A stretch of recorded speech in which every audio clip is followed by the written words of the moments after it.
Pierre Poilievre's appearance on one of the world's most popular podcasts dropped today. Conservative leaders sat down with Joe Rogan for nearly 2.5 hours. It was recorded in Texas, part of Poilievre's tour of the United States.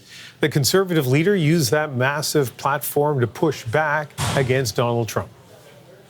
So there's a narrative in America, and the narrative is that you were about to win and your party was about to win, but then Trump came along and said that he was going to turn Canada into the 51st state, and everybody went crazy. Is that accurate? I wouldn't say they went crazy. I mean, it was. They got very upset. They should be upset, though. I mean, well, it's a crazy thing to say. It is a crazy thing to say. Canada's not for sale. We're never going to be the 51st state. We love Americans as neighbors and friends, but we want to be uniquely and we want to be sovereign as Canadians. It's our country. It's where we grow up. You're a patriot as an American. I'm a patriot as a Canadian. It's where my grandfather arrived. It's where our collective ancestors put on military uniforms and sailed to fight wars. It's where our grandkids are going to live. We're very proudly Canadian. So we're never going to be the 51st state. And I just wish he'd knock that off so that we can get back to talking about the things that we can do as two separate countries that are actually friends. Did that really have that much of an effect up there? Well, let's bring in Catherine Cullen, the host of CBC Radio's The House, and she is in Ottawa. Catherine, this was a long conversation. What else of note did they cover? Yeah, I mean, part of the length of it in some ways, Ian, is what makes it so interesting because it was so wide-ranging. And anyone who knows Joe Rogan, and he does have the world's most popular podcast by many metrics, knows he's also not afraid to get into a little bit of conspiracy theory amongst other things. So one striking moment, perhaps Mr. Poilievre was prepared for a comment about the 51st state. I don't imagine he was necessarily prepared for the moment where Joe Rogan suggested that Fidel Castro might be Justin Trudeau's real father. But Mr. Poilievre, I have to say right away, said, nope, not true, not as far as I know. That does not seem to be the case. So did shut down some of the sort of more conspiracy-minded talk. One of the many interesting moments, I think, came when Pierre Poilievre was talking a bit about his relationship with Mark Carney. He told Joe Rogan that he had been texting while he was in the middle of this trip in the United States. Poilievre has been to Michigan. This was recorded in Texas. He's in New York City right now. Keeping him updated on the trip. He was invited, I guess, in essence, by Rogan to be critical of the Prime Minister and what was happening in Canada right now.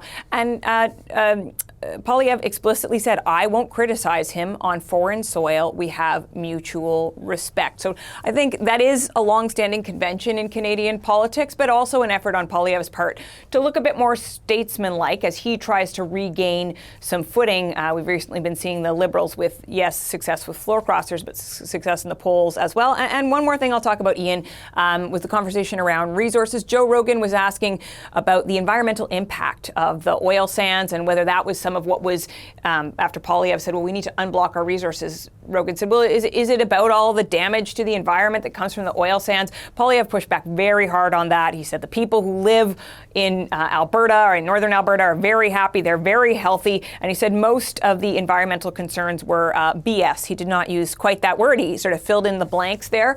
But some vociferous pushback on that. Also said he didn't think Alberta separation was going to happen. But a lot more in mixed martial arts than I have certainly time to tell you about today, Ian. Well, I'm going to have to now listen to the 2 hours or whatever it was. 2.5. Get ready. Oh man. Okay. Yeah. It's not going to be tonight. Rogan previously said that he invited Poilievre on a show during the campaign, but that the Conservative leader declined. So what changed this time around? Well, they did address that right off the top, and Pierre Poilievre's suggestion was, well, I couldn't come during the election campaign because, leaving the country wasn't a good idea. It is worth noting that Rogan has addressed this on his podcast in the past, saying that Poilievre's team told him or his people, I guess, that he was too problematic. And it's worth noting, yes, Joe Rogan, incredibly popular, as I talked about a moment ago, certainly somebody who is willing to engage in conspiracy theories. He has brought guests on his show who have said things that fly in the face of what is established science. He has had on guests like Alex Jones before. Now, the Conservatives are quick to point out in this country that he has also had on a lot of mainstream folks, including actors, anyone from Matt Damon, Ben Affleck, to politicians politicians, Democratic politicians, right? Bernie Sanders, John Fetterman. Rogan has also apologized in the past for repeatedly using the N-word on his program, questions about some of the comments he's made around COVID vaccines. But I will say, obviously, the Conservatives calculated that this was a stage that they wanted to have. And Pierre Poilievre really opened to this conversation with Joe Rogan, spent a lot of time trying to convince him to come up to Canada, saying it would be good for tourism. So it will be interesting to see if the Conservatives' political opponents try to seize on this opportunity. Mr. Poilievre has said that his objective ultimately was about making the case against the U.S. tariffs for Canada, and that was certainly a big part of this conversation. Joe Rogan did say, I love Canada an awful lot, so I don't know whether or not that counts as mission accomplished, but something the Conservatives will be happy about.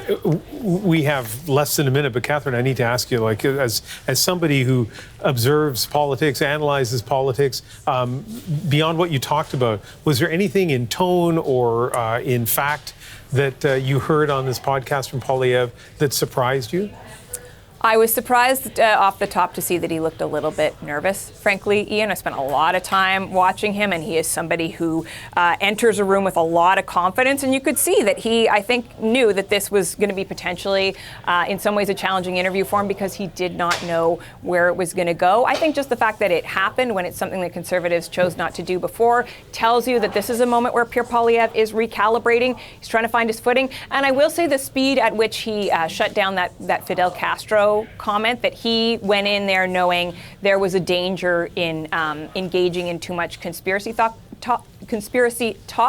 I thought was striking. You'll recall it was a podcast here in Canada that he went on and he made those comments about the RCMP being despicable for not putting people in jail around some of Justin Trudeau's ethics violations. It's sometimes when he's in a more comfortable environment that he has in the past been perhaps more revealing, more off script, however you'd like to put it, than we're used to seeing him. So it was interesting seeing him trying to be relaxed but maintain control, and for such a wide period of time on so many topics.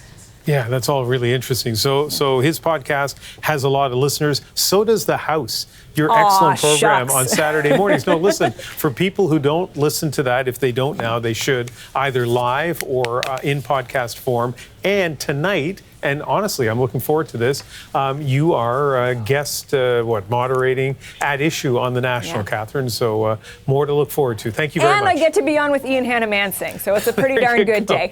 Yeah, absolutely. Okay, thanks, Catherine. Thank you.